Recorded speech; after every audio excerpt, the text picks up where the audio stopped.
Very good evening to all of you दोस्तों। स्वागत है आप सभी का एजुकेशन केयर 6 में। रुक करते हैं एक और नई वैकेंसी की तरफ। ये वैकेंसी टीचिंग वाली नहीं है, ये टीचिंग वाली से हट के है, यानी कि नॉन टीचिंग पोस्ट के लिए यहाँ पर वैकेंसी निकाली गई है national institute of open schooling की तरफ से। एनआईओएस ने एक और नई वैकेंसी का अपडेट दिया है, लेकिन वैकेंसीज बहुत कम है। बहुत कम यानी कि बहुत कम है। जहाँ पे आप छात्र अगर योग्यता रखते हैं तो आवेदन जरूर कीजिएगा। कैसे आपको अप्लाई करना है वो प्रोसेस में भी हम आपको बता दूंगा। लेकिन यहाँ पर पहले एलिजिबिलिटी की बात करते हैं। सैलरी क्या मिलेगी, सिलेबस कहाँ से मिलेगा आपको, ताकि आप इसकी तैयारी कर सकें। 10वीं 12वीं पास या फिर स्नातक पास है आप, तो प्लीज इस वीडियो को जरूर देख लीजिएगा। ये बहुत इंपॉर्टेंट अपडेट है आपके लिए। दोस्तों, आपने अगर अभी तक हमारा वाईटी एजुकेशन का एप्लीकेशन डाउनलोड नहीं किया है तो जाइए प्ले स्टोर से डाउनलोड कीजिए। लिंक भी हमने डिस्क्रिप्शन में दे रखा है। इसके अलावा आपको बता दें कि जो भी छात्र बिहार में टीचर रिक्रूटमेंट के लिए तैयारी कर रहे हैं, तो बिहार माध्यमिक शिक्षक, उच्च माध्यमिक शिक्षक के लिए भी हमने एक मॉक टेस्ट यहाँ पे अपलोड कर रखा है। आप उस मॉक टेस्ट को लेकर लगा भी सकते हैं, अपनी तैयारी में और बेहतर से बेहतरीन बना सकते हैं। साथ ही साथ बिहार दरोगा, एसएससी जीडी के लिए और सीटेट एग्जामिनेशंस की प्रिपरेशन के लिए जो भी छात्र तैयारी करना चाहते हैं, वो भी यहाँ से मॉक टेस्ट लगा सकते हैं। आपको मॉक टेस्ट में प्रीवियस ईयर के पेपर भी मिलेंगे, चैप्टर वाइज टेस्ट मिलेंगे और साथ ही साथ यहाँ पर जो है आपको टॉपिक वाइज भी टेस्ट देखने को मिल सकते हैं। तो आप जल्दी जाएं, वहां से एप्लीकेशन को डाउनलोड करें और यहाँ से अपनी पढ़ाई की शुरुआत भी जल्दी कर लें। तो दोस्तों, हम है यहाँ पर एनआईओएस के ऑफिशियल वेबसाइट पे, जहाँ पे वैकेंसी वाले सेक्शन पे आप आएंगे तो आपको यहाँ से जो है इसका पीडीएफ डाउनलोड करने को मिल जाएगा। आप यहाँ से क्लिक करके इसका पीडीएफ भी डाउनलोड कर लेंगे। कुछ रिक्रूटमेंट रूल्स दिए गए हैं, उन रूल्स को भी डाउनलोड कर लेंगे। सिलेबस के बारे में जानकारी आपको यहाँ से दी गई है, सिलेबस फॉर ऑल पोस्ट, यानी कि वेरियस पोस्ट है तो सभी पोस्ट का सिलेबस भी यहाँ पर मेंशन कर दिया गया है। तो आप इसको भी डाउनलोड कर सकते हैं। आपको बता दें कि इस फॉर्म को भरने के लिए यहाँ पर लिंक एक्टिवेट कर दिया गया है अप्लाई ऑनलाइन का। यहाँ से आप क्लिक करके जो है सीधे इसकी वेबसाइट पे जाएंगे, जहाँ से आप इसका फॉर्म अप्लाई कर सकते हैं। 30 नवंबर से लेकर, यानी कि आज से लेकर जो है आप इसको 21 दिसंबर तक आवेदन कर सकते हैं। आप इसके नोटिफिकेशन पे आएंगे तो आपको यहाँ पे जो है ना 13 तरह के वेरियस पोस्ट देखने को मिलेंगे। जहाँ पर जैसे कि आप देख सकते हैं यहाँ पर कि एमटीएस की वैकेंसी है, जो कि लेवल 1 की सैलरी स्केल के साथ 18,000 ये बेसिक सैलरी होगी आपकी, ध्यान रखिएगा। प्लस अलाउंस आपको अलग से मिलेंगे। तो यहाँ पे टोटल वैकेंसी देखिएगा तो 11 है। डायरेक्ट रिक्रूटमेंट है यहाँ पर, ये ध्यान रखिएगा। जनरल के लिए कितनी सीट है, ओबीसी के लिए कितनी सीट है, ये जानकारी आपको यहाँ से देखने को मिल जाएगी। दूसरा पोस्ट है जूनियर असिस्टेंट का यहाँ पे, जो कि लेवल 2 की सैलरी स्केल पे है। आप लोग चेक कर सकते हैं। यहाँ पे 19,900 की बेसिक सैलरी होगी, प्लस अलाउंस आपको अलग से मिलेंगे। 10 पदों की वैकेंसी है और ये टोटल वैकेंसी के लिए डायरेक्ट रिक्रूटमेंट यहाँ से ली जाएगी। इसके अलावा स्टेनोग्राफर की वैकेंसी है, जहाँ पे लेवल 4 के तहत आपका सैलरी स्केल होगा, यानी कि 25,500 की सैलरी स्केल बेसिक होगी। प्लस 3 ही पोस्ट है यहाँ पे, अलाउंस आपको अलग से मिलेंगे। असिस्टेंट के पोस्ट के लिए यहाँ पे जो है वैकेंसी 25,500 रुपए की सैलरी स्केल के साथ दी गई है। 4 पदों की टोटल वैकेंसी है। देख सकते हैं आप यहाँ पे कि कौन कौन सी कैटेगरी में आपकी यहाँ पे सीट रिजर्व रखी गई है। फिर उसके अलावा हम बात करें तो जूनियर इंजीनियर की पोस्ट है, जो कि इलेक्ट्रिकल के लिए है। लेवल 6 की सैलरी स्केल होगी, लेकिन यहाँ पे 35,400 की बेसिक सैलरी होगी, प्लस अलाउंस मिलेगा। मान के चलिएगा कि 45 से 46,000 आपकी सैलरी हो सकती है। ग्राफिक आर्टिस्ट की वैकेंसी है यहाँ पे लेवल 6 के तहत। और ईडीपी सुपरवाइजर की वैकेंसी है, जो कि यहाँ पे लेवल 6 के तहत यहाँ पे दी गई है। साथ ही साथ देखिए तो पब्लिक रिलेशन ऑफिसर की वैकेंसी है, जो कि लेवल 7 के तहत 44,900 रुपए की सैलरी स्केल के साथ दी गई है। एक पद है यहाँ पे। सेक्शन ऑफिसर के 2 पोस्ट हैं लेवल 7 के तहत। और एकेडमिक ऑफिसर का वैकेंसी है, जो कि लेवल 10 के तहत यहाँ पे जो है 56,000 की सैलरी बेसिक होगी, प्लस अलाउंस आपको अलग से मिलेगा। असिस्टेंट डायरेक्टर की वैकेंसी है, डिप्टी डायरेक्टर की वैकेंसी है, deputy director capacity building cells की वैकेंसीज है। तो ये आप लोग यहाँ से चेक कर सकते हैं कि इन इन पदों में जो है आपकी वैकेंसीज अपडेट की गई है। और ये सब के सब जो है रिक्रूटमेंट जो है डायरेक्ट रिक्रूटमेंट है। यहाँ से आप आकर रीचेक भी कर सकते हैं। इसका पीडीएफ मैंने आपको दे दिया है टेलीग्राम पे भी, आप वहां से जाके डाउनलोड करके पढ़ सकते हैं, देख सकते हैं। कुछ इंस्ट्रक्शन दिए गए हैं इसके फॉर्म को भरने को लेकर, तो मैं आपको फॉर्म भर के भी बता दूंगा। लेकिन फॉर्म भरने का जो प्रोसेस है यहाँ से बिल्कुल दिया गया, आसान है। आप यहाँ पे क्लिक करेंगे, आप सीधे इसके जो है उस होम पेज पे आ जाएंगे, जहाँ से आपका फॉर्म भरने का लिंक दिया गया। और ये लिंक जो है ना मैंने डिस्क्रिप्शन में दे रखा है, आप जाके चेक कर सकते हैं। ठीक है, आप जैसे आते हैं यहाँ पे, तो अगर आपने यूजर आईडी और पासवर्ड बना लिया है भाई, ठीक है, लॉग इन करते हैं और आगे का प्रोसेस करते हैं। लेकिन अगर नहीं किया है, न्यू यूजर है, तो आपको यहाँ न्यू यूजर पे क्लिक कर लेना है। और न्यू यूजर पे क्लिक करते ही आपको पहले रजिस्ट्रेशन का पेज ओपन होगा। रजिस्ट्रेशन का पेज यहाँ से ओपन होगा। यहाँ से जानकारी आपको पहले देनी होगी, जैसे कि आपका ईमेल आईडी, मोबाइल नंबर, नाम, नेशनलिटी और फिर ये जो कैप्चा है इसको डाल के रजिस्टर कर देना होगा। जैसे आप रजिस्टर करेंगे, आपके सामने आपका एप्लीकेशन फॉर्म खुलेगा और उसको जो है फिलअप करना होगा। वहाँ पे फिर एप्लीकेशन फॉर्म को वेरीफाई करना होगा, खुद को वेरीफाई करना होगा।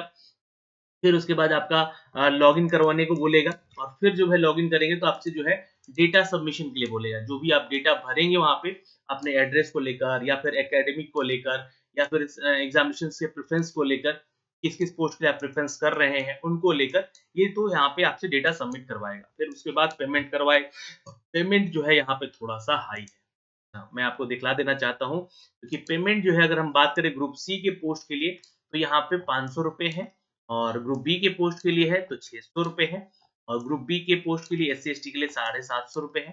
ग्रुप ए के पोस्ट के लिए जो है यहाँ पे 750 है और ग्रुप बी में अगर जनरल और ओबीसी की बात करें तो 1200 की है और ग्रुप ए में अगर बात करें जनरल ओबीसी की तो ₹1500 की यहाँ पे फीस चार्ज है। तो वैसे आप फॉर्म भरेंगे अपनी कैटेगरी से तो उतना फीस वहाँ पे आपको ऑटोमेटिक आ जाएगा। ये ₹50 जो है आपसे चार्ज किया जाएगा ऑनलाइन प्रोसेसिंग के लिए जो कि ट्रांज़ैक्शन होगा अलग से, ये ₹50 अलग से आपसे लिया जाएगा। तो ये तो फीस की जानकारी हो गई, यहाँ पे पोस्ट की जानकारी हो गई, सैलरी की जानकारी हो गई। अब बात करते हैं ऐज के लिए। तो यहाँ पर देखिएगा तो ऐज में रिलैक्सेशन मिलता है। अगर आप यहाँ पर जो है एनआईओएस के लिए आवेदन करना चाहते हैं, इनमें ऐज में छूट मिलेगा आपको। लेकिन सर ऐज होना कितना चाहिए? ये देखिएगा। तो आपको इसके रिक्रूटमेंट वाले इस पेज पे आना होगा। जी हाँ, जो कि ये पेज आपको यहाँ से डाउनलोड किया हुआ मिल जाएगा। रिक्रूटमेंट रूल करके है, ठीक है? तो यहाँ पे जैसे ही हम आएँगे तो सबसे पहले एमटीएस का देखते हैं जो कि लेवल 1 की सैलरी स्केल के साथ यहाँ पे दी गई है। मिनिमम एज क्वालिफिकेशन 27 साल का है, ठीक है? और यहाँ पे आपका जो है क्वालिफिकेशन क्या होना चाहिए? तो 10th पास होना चाहिए, प्राइमरी स्कूल पास होना चाहिए, ये ध्यान में रखिएगा। एटलीस्ट यहाँ पे आपका ये माँगा गया है। अब चलते हैं जूनियर असिस्टेंट के पोस्ट के लिए लेवल 2 का सैलरी स्केल है, 19,900 की सैलरी स्केल है, 27 वर्ष जो है आपकी उम्र सीमा होनी चाहिए। एजुकेशनल डिटेल के बारे में बोला गया है कि सीनियर सेकेंडरी आपका पास होना चाहिए यानी कि 10th पास होना चाहिए। वर्किंग ऑफ कंप्यूटर है ना, ये ज्ञान होना चाहिए और आपको स्पीड नॉट लेस देन 6000 की डिप्रेशन पर आवर यानी 1 घंटे में आपकी डिप्रेशन जो है 6000 का आपका स्पीड होना चाहिए टाइपिंग करने का। ये ध्यान रखिएगा यहाँ पर माँगा गया है जूनियर असिस्टेंट के लिए और तीसरा माँगा गया है कि वर्किंग नॉलेज होना चाहिए हिंदी और अंग्रेजी में, ठीक है? और डिज़ायरेबल क्या है यहाँ पर ये तो एसेंशियल था कि मतलब ज़रूरी है। डिज़ायरेबल है तो यानी कि प्रेफ़रेंस मिल सकता है आपको अगर आपके पास नॉलेज है तो, है ना? बैचलर डिग्री है आपके पास तो आपको प्रेफ़रेंस मिलेगा। सर्टिफ़िकेट कोर्स किया है आपने कंप्यूटर एप्लीकेशन का तो आपको यहाँ पे जो है प्रेफ़रेंस मिलेगा और 2 साल का वर्क एक्सपीरियंस है अगर सेम आपके ऑटोनोमस में या गवर्नमेंट बॉडी में इन सभी चीज़ों को लेकर इस एजुकेशनल डिटेल के अनुसार यानी कि आपका कंप्यूटर पे जो है एक्सपीरियंस वगैरह है कहीं, तो आपको यहाँ पे प्रेफ़रेंस पहले दिया जाएगा जूनियर असिस्टेंट के लिए। तीसरा पोस्ट है दोस्तों यहाँ पे देख सकते हैं जो कि आपका लेवल 4 के स्केल पे है और ये है स्टेनोग्राफर की वैकेंसी। यहाँ भी 27 साल मिनिमम एज है और हर हर किसी का मैक्सिमम एज 55 साल से ज़्यादा नहीं होना चाहिए। बाकी आप ओबीसी हैं, ईडब्ल्यूएस हैं या एससी-एसटी हैं, इन कैटेगरीज़ में है तो आपको उसके अनुसार एज में छूट मिलेगा या महिला है तो छूट मिलेगा। एसेंशियल क्वालिफिकेशन की बात करें तो या सीनियर सेकेंडरी जो है आपका पास होना चाहिए, यानी 10th पास होना चाहिए। सर्टिफिकेट ऑफ डिप्लोमा अगर आपको है, तो यहाँ पे ज़रूरी है आपके पास होना। सेक्रेटरियल प्रैक्टिस के लिए ये माँगा गया है और speed in short hand English and Hindi and English और हिंदी है ये ऑब्लिक दिया हुआ है।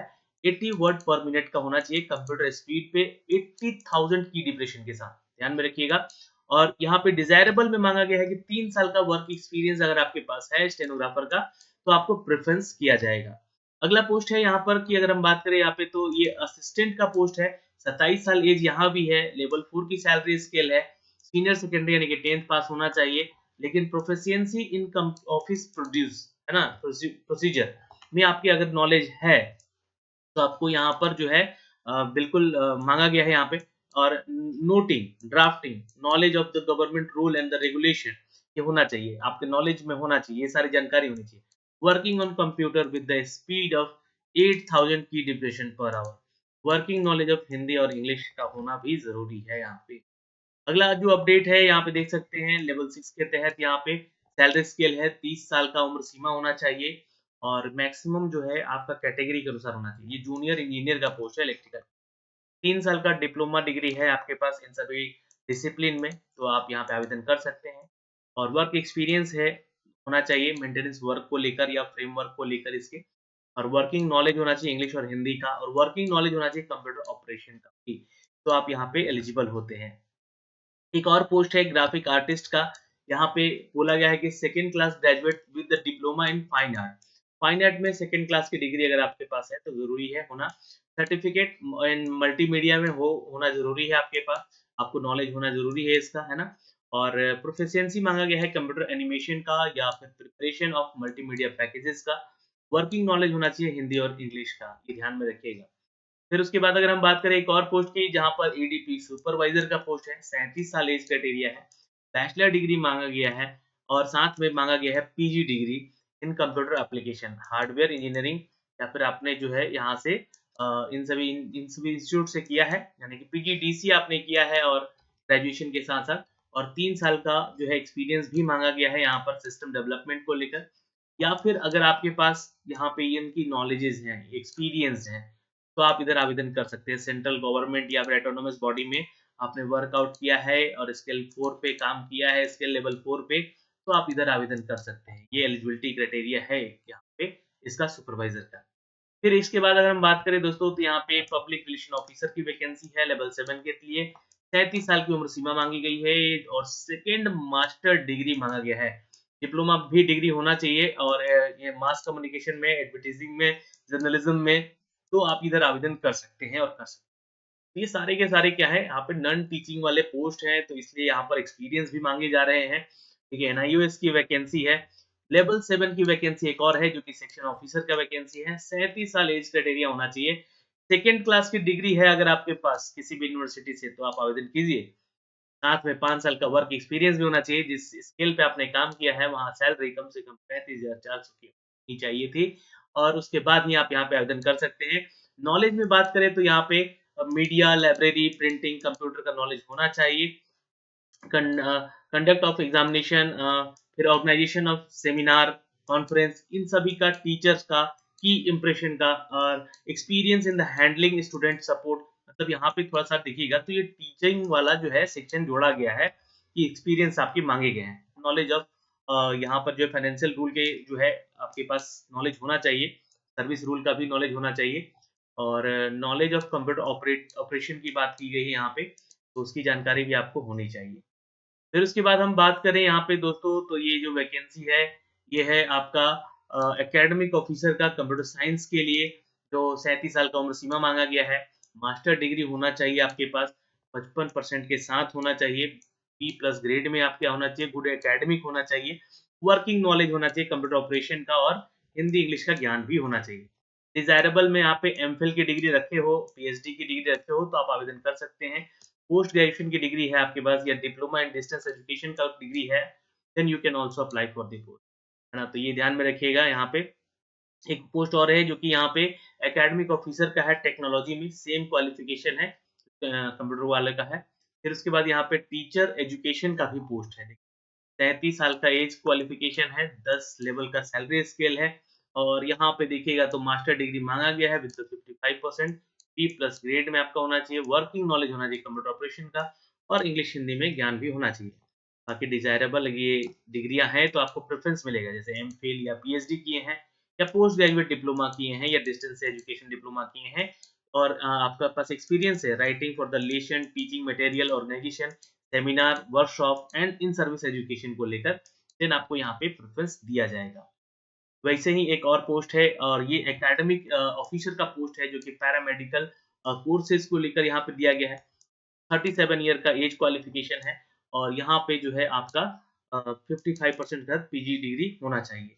नॉलेज कंप्यूटर का होना चाहिए, हिंदी इंग्लिश का भी होना चाहिए। बाकी सेम यहाँ पे डिजायरेबल क्वालिफिकेशन है कि इसका भी ज्ञान होना चाहिए। फिर इसके बाद हम बात करें तो असिस्टेंट डायरेक्टर का पोस्ट है जो कि एडमिनिस्ट्रेशन लेवल का है, इसको आप लोग देख सकते हैं अगर आप एलिजिबिलिटी रखते हैं तो।